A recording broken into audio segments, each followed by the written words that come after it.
Hi, Eddie. How was the break? 2 weeks international football. How was it here for you with players that didn't go away? Yeah, it was good. Gave the lads a little bit of time off at the start of the 2 weeks. And then trained hard and have trained through in preparation for this game. Lads that have stayed have trained really well. Been really happy. We've worked on quite a lot. Have all the international players come back, and have they all come back okay without any problems? The only one we haven't seen as yet is Miguel Almiron. He was flying yesterday, so we anticipate we'll see him this morning. Everyone else is good. Yeah, has come back in good fettle. What about other players and injury problems? Firstly, Alexander Isak, has he overcome that toe issue, and is he available for Brighton? Alex has trained well. He trained the start of this week and has looked good. So at this moment in time, he would be in contention. And what's the situation as it stands with Callum Wilson? Callum has also trained, but with Callum, we'll continue assessing him day by day. We've got to try and make the right decision as to when we re-enter him into the group. Could it be the case then with Wilson that he might just need a little bit more time, as frustrating as that would be for him and also for you? Possibly. I'd say it's a day-by-day thing, and we're obviously in communication with him. I think the big thing with Callum is when we get him back, we want to try and keep him back for as long as possible. So we've got to make the right call. Looking at this next set of games, these block of matches coming up, you have got some tough fixtures in there, beginning with Brighton at home. How do you see it, the next few weeks and everything that lies ahead of you? Yeah, I think you've summed it up quite nicely. I think there's some tough games, but I think great challenges for us, a great stage of the season for us to hopefully hit our best form. When you look at the group of games that we have to come, we've got 3 at home. We look forward to those games, tough away games. Every game's tough in the Premier League. But I think we've had a nice mix about our early season form. We haven't hit top gear, but we've been resilient. We've been hard to beat. We need all of those qualities, but we do need to find our best form in this group of games to get any results. And what do you make of the challenge that awaits you from Brighton, who are level on points with you in the table, side by side as it stands? I think in previous years, some Newcastle teams have struggled to play well against Brighton. So what is it that they do that makes them a difficult opponent? Yeah, they are a difficult opponent, and I think they have been historically for us. I think we've had some really close games against them. We've won some, we've lost some. I think they've been fascinating tactical games because every manager that Brighton have recruited have been outstanding in that respect, I think. And Fabian's another very clever guy. I think he's continued the philosophy that Brighton have had over many years, but has tweaked it his way slightly. I think they're very progressive, very attacking. I think it'll be a good game between two very open teams. So, we'll obviously look to hit our best form and try and win. And lastly, you mentioned the Brighton manager there, Fabian Hutzler, 31 years old, youngest manager in Premier League history. I'm sure you can relate to that, can't you? Although it was at a different level. You were very young when you were in a dugout for the first time in charge of Bournemouth. Yeah, 31 myself, and feels like yesterday. The reality is it wasn't. And I think for the first 5-6 years of my management career, every question was on my age. Sort of got used to that, and now people have stopped. So I sort of miss it in a way. But no, I wish him well. I think he's a really, as I say, a bright guy, very strong character. To be managing in the Premier League at that age is a huge achievement. And I look forward to going against him. Thank you. Keith, on this question.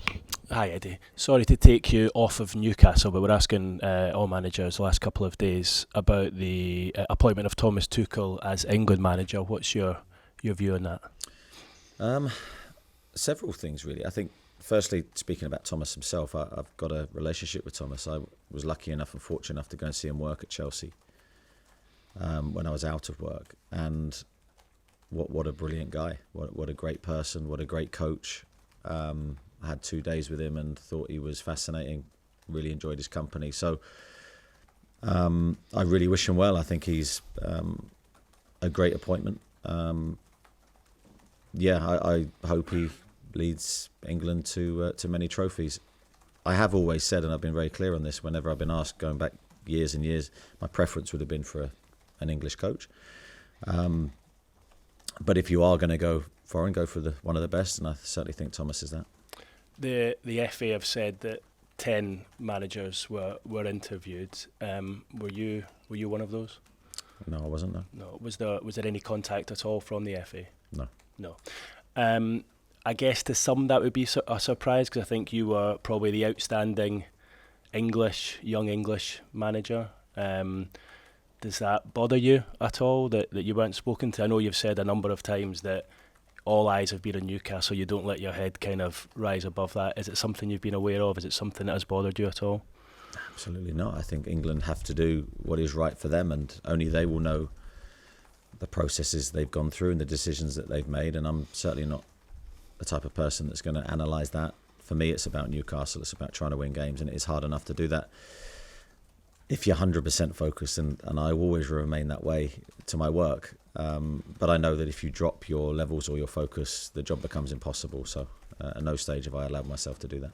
Just back to Newcastle, one player who'll be visiting St James's Park tomorrow is Yankuba Minteh, who obviously the club were forced to sell due to PSR in the summer. I know you spoke about both losing himself and Elliot Anderson. Just looking back at that sale in isolation now, a couple of months on, how do you see it? Was it still the right thing to do at the time?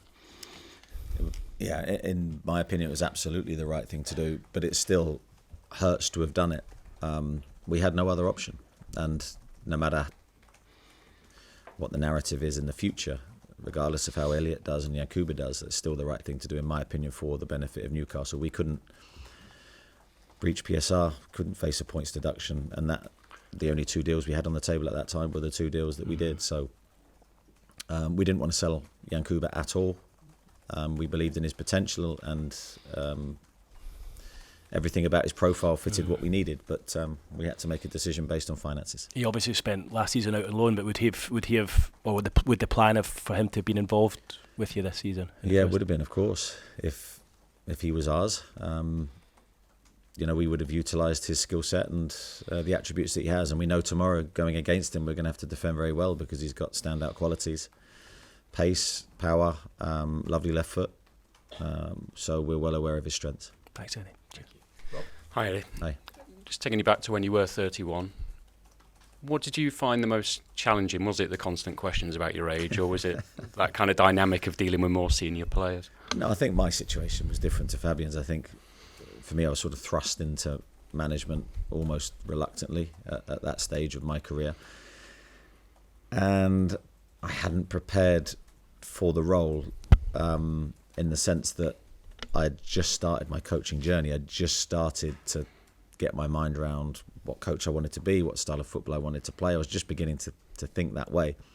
And suddenly I'm managing. So I was really learning on the job. Fabian's had a totally different path, but mine was really sort of finding what my style was going to be and how I was going to try and win games while trying to stay in League Two. It was a totally different environment for me. And you say he's tweaked things. What have you noticed that discernibly different from last season? I think the main thing would be maybe slightly more progressive in their style, wanting to get the ball forward quicker, but still in a Brighton way that we would know for the last few years. But I think that makes them very dangerous because I think they've always had the very patient build-up, the very fluid tactically, but now with progression, makes them a very difficult team to play against. Does it feel like you touched on you're hoping to hit top form soon, and the fact that you seem to have more weapons at your disposal coming back with Isak and Wilson? Does it feel like things are going well in that department? Well, we hope so. Time will tell. But I think from what I've seen in the international break from the players that have stayed, it's the best feel around the group, the best training performances we've delivered, albeit with a very small number. I think we focused on some really good work. But it's always disjointed until the main body of the group come back. You're guessing to a degree of how you're going to look. And I think the first game after the international break is always a bit disjointed. So we hope that we can sort of get everyone pointing in the same direction very quickly. There will be a bit of fatigue from some of the lads that have had a long journey back, but hopefully everyone will be okay. With Callum, because we haven't seen him yet this season, but he knows his body. You know his body. How eager, desperate is he? How often are you talking to him about managing expectations? I know we're in communication every day, as I am with all the players at the training ground. I'm very hands-on with everybody. Callum's no exception, so great to see him back on the training pitch. It's given all the players a lift to see him back with the group. But as I said earlier, we just have to manage his reintroduction in the right way. And just finally, your record at home, stretching back a long time now, is exceptional. What's really underpinned that? I think what's underpinned that is, and I do say it a lot, and I'm sorry to repeat myself, but is the atmosphere created. You can't deny that has a huge uplifting effect on our performances. So the environment created, and of course then the players have to produce moments and the attributes in order for us to win the games. But I do think the environment is the key thing. Thanks, Rob. Nisha? Morning, Eddie. Apologies, just one more on this England appointment. As one of very few English managers in the top flight, do you think this country is producing enough homegrown elite managers? I think it's very difficult to manage in the Premier League, regardless of your nationality. And I think there is a handful of English managers at the moment and British managers, and it's great to see. But we have no divine right to manage in the league. I think you have to earn your place. Now, mine was through promotion through the leagues, and I've just managed to hang in there. But everyone's route is different. But I don't think the Premier League is based on nationality. The Premier League is based on your ability to try and win games, and obviously, respective of your club's ambitions, try and hit those objectives. In terms of developing coaches, I think the FA have done a lot to try and develop coaches over the years. I think the coaching courses now are the best they've ever been. St George's Park is obviously a great place to work and to bring everyone together. So I think they're trying to do the right things. I think it's vitally important that continues. You said, and you've always been open about your preference for an English manager. I mean, how far off is that for England to have a bigger pool? Because you want a pool of candidates so you can choose the best. How far do you think this country is of having a really strong pool of elite managers that could manage the national team? I don't know. It's not something I've really analysed, to be honest. I think that's for other people to do. It's probably for you to go through the possible candidates. I think there are some really talented coaches in this country who are English, and I firmly believe that there is real strength. Getting the opportunities and the jobs at the elite level is difficult, and as I said, if you can't sort of earn the right to get there through a job opportunity, then the only way is through promotion. And we've seen some really talented guys get promoted last year and will no doubt do well in the Premier League this year. So whatever your route is, hard work and dedication to the job is the only way.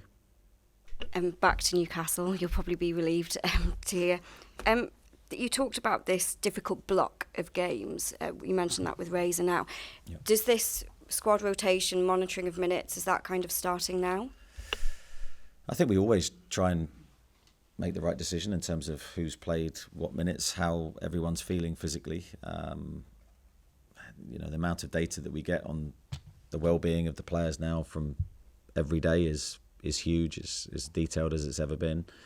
So then you've got to try and find the right balance between making changes and making too many changes. I'm a believer again of trying to have a settled team if possible, with maybe tweaks here and there rather than wholesale changes. I don't think that helps, because you need consistency to try and get a good run of results.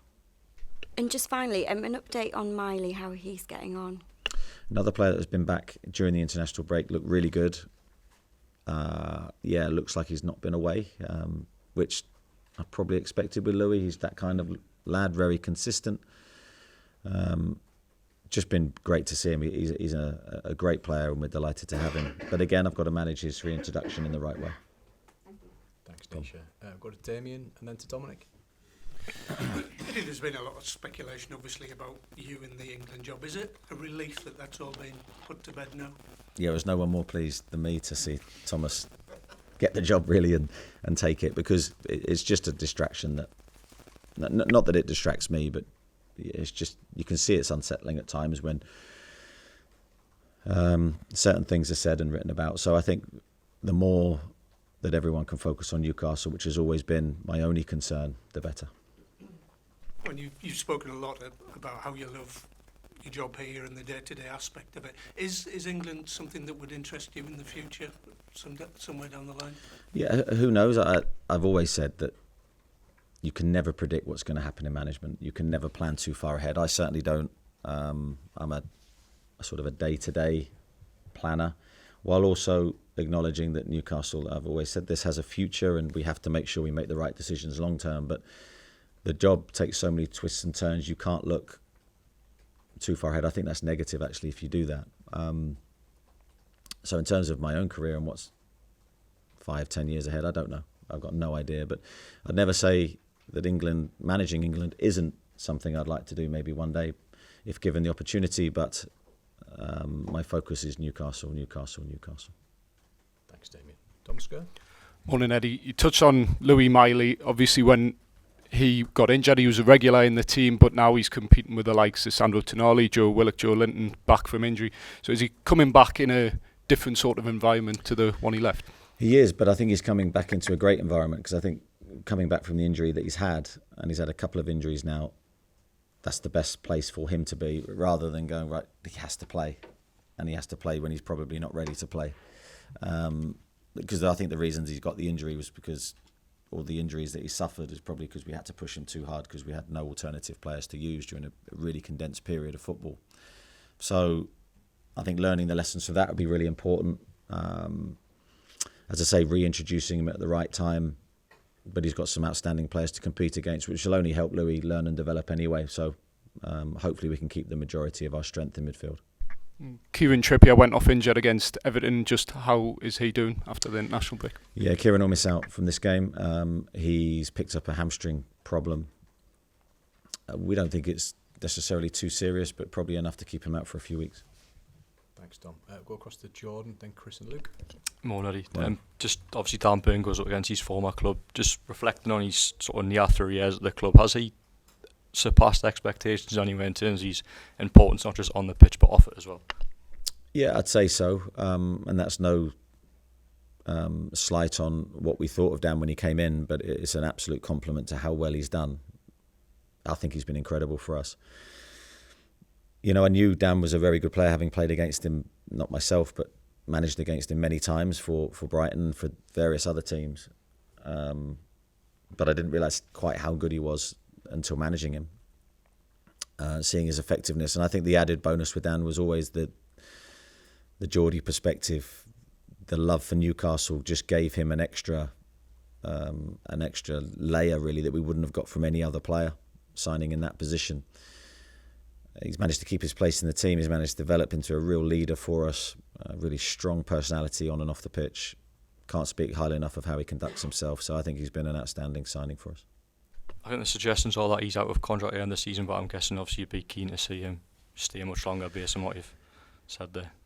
Yeah, I'm not sure on his contract situation, to be honest. That's my mistake, so I'll have to go away and check that. But I see Dan being an integral part of what we're doing here. Thanks, Jordan. Chris? Morning, Eddie. On Alexander Isak, is the toe fully healed now, and is he in a position where he could theoretically start tomorrow? Yeah, I think the toe's fully healed, although we do have one training session to go, so fingers crossed that goes okay for him. But we said and we felt the toe wasn't a big injury when he did it. It was just one of those things that he couldn't tolerate the pain.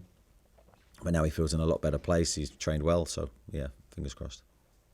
And on Brighton, I mean, there's been some suggestions that Newcastle may follow more closely a sort of similar model to them in the transfer market. You've mentioned that obviously you had to sell Nkuba Minter to them this summer. Is that something that you can see happening? Is that a model that Newcastle are sort of looking at, the way Brighton have done things, being a PSR world? In what respect do you mean? Just in terms of the fact that obviously they seem to buy players young and be able to sell them for a large profit, and have obviously managed to get around PSR in that sense where they don't really have problems. Yeah, I mean, Brighton have been doing that for a long time. They've got a really good model of recruitment. I believe they're heavily reliant on data, and they use data incredibly well. We're not in that position at the moment to do that. They've got a unique way of finding young talents around the world, and they've had remarkable success with it. Full credit to how they've done it and the people involved in that, because it is very, very difficult to do. And as you say, they've reaped the rewards from that with huge transfer fees, but also they've still managed to get results while trading, which is very, very difficult. So I think they deserve a lot of respect. I'm sure there's a lot of clubs around the country looking at them thinking, could we follow the same methods?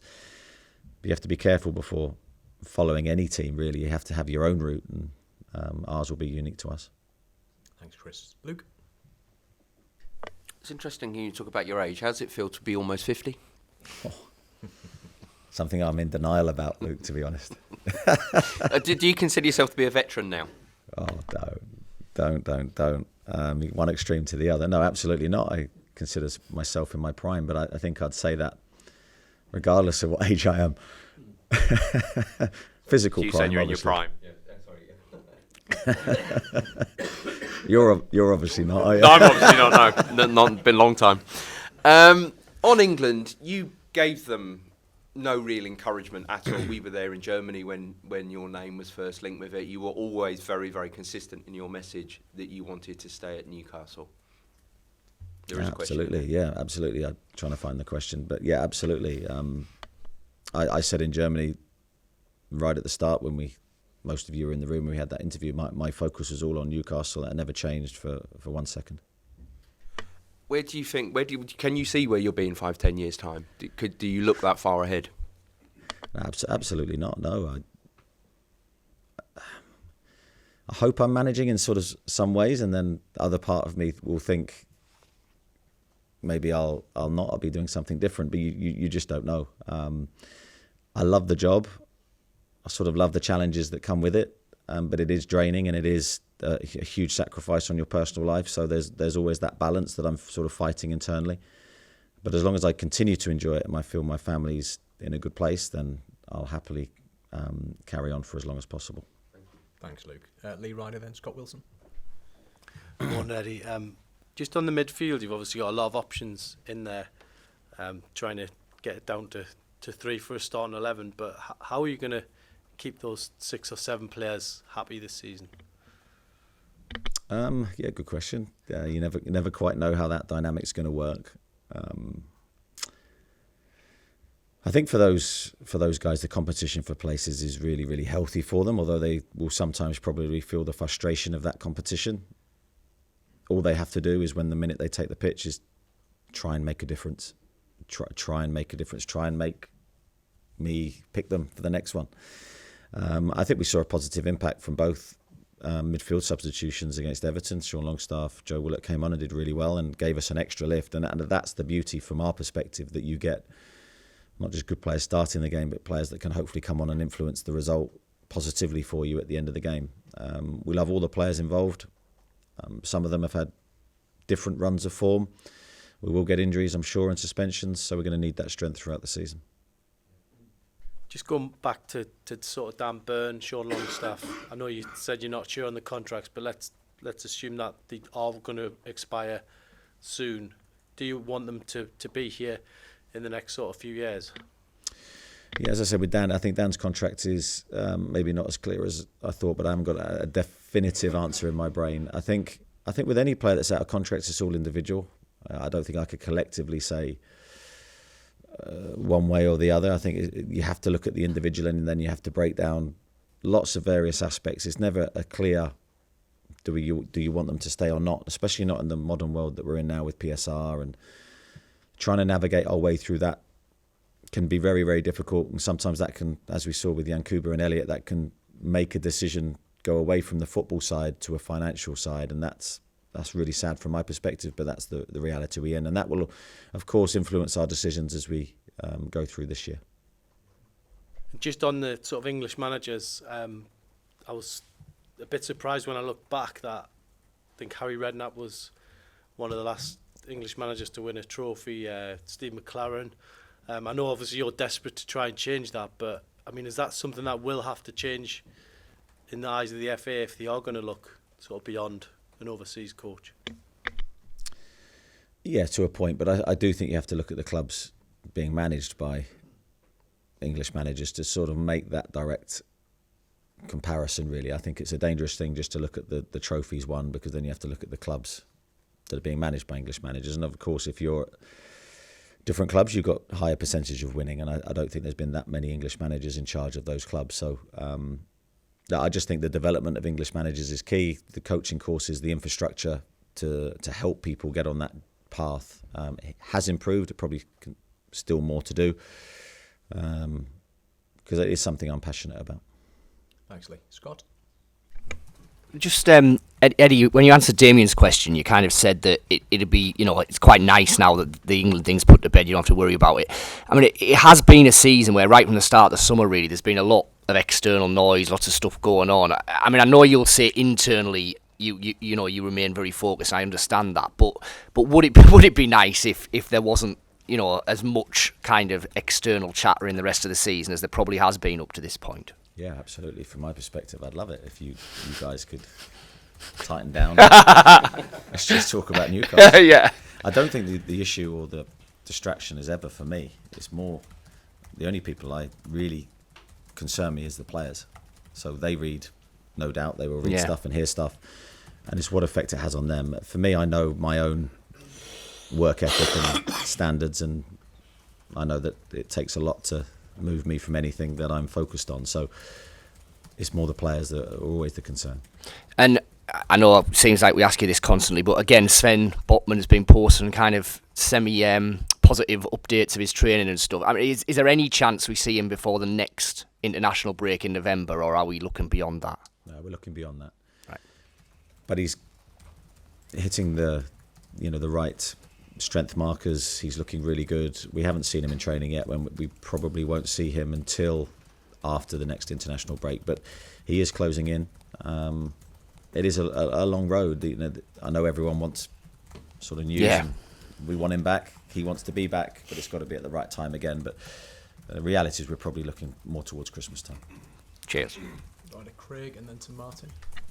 Morning, Eddie. Morning. If the FA had knocked on the front door, would you have had a conversation with them? Not your front door. I was going to say, Newcastle. I got visions now of people turning up at my front door. That's why I laughed.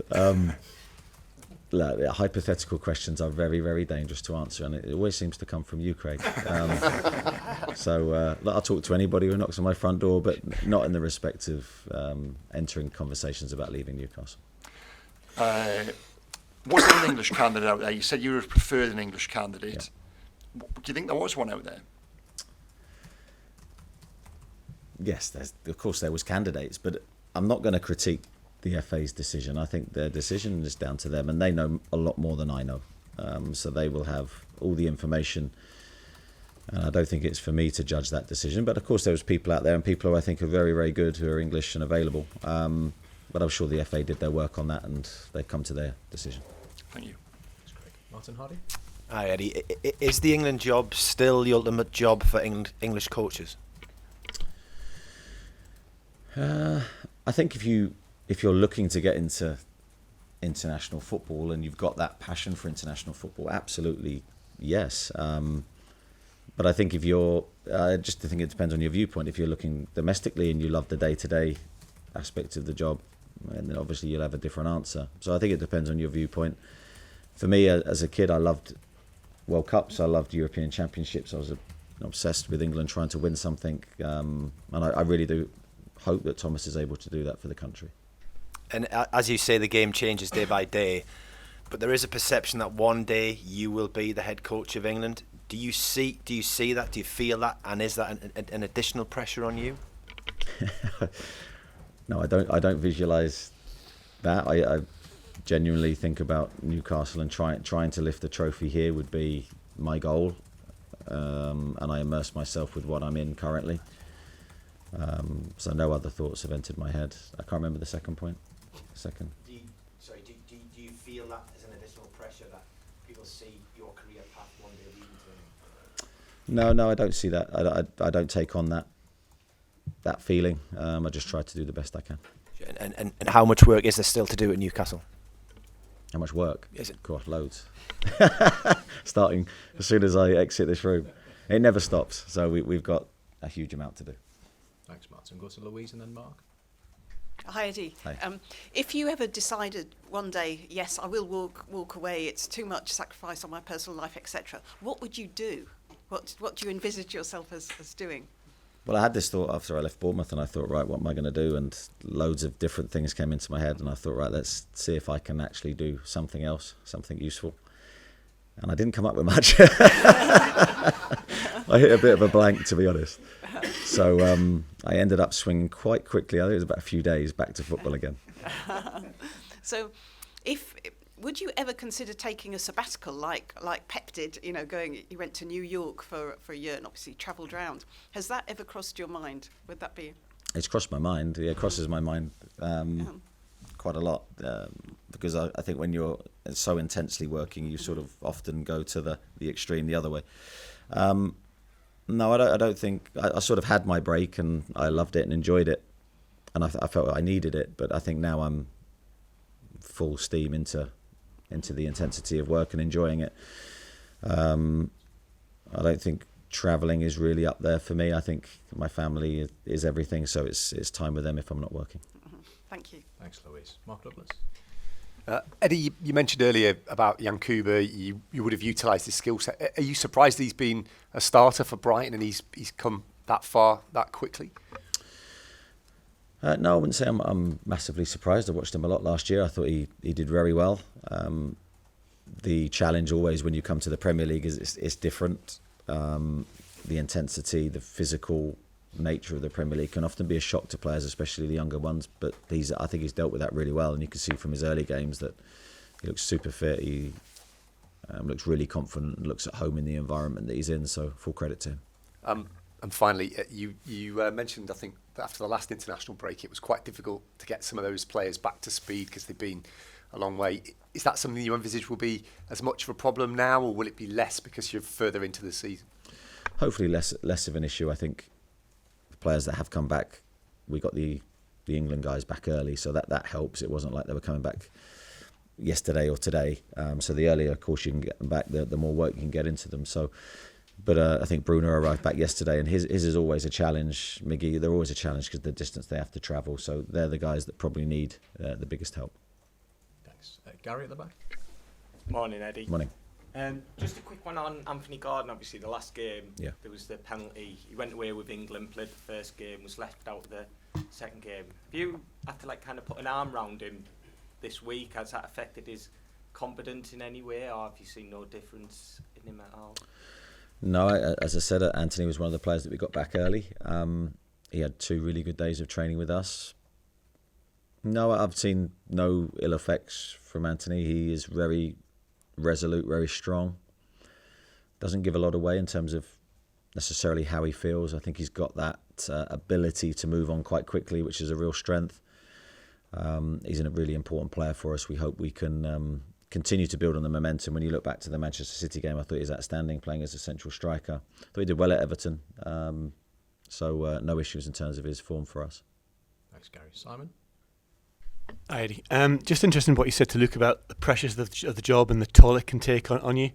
Does every manager have a shelf life at a club, and how long can you do it before needing a break and because of the intensity?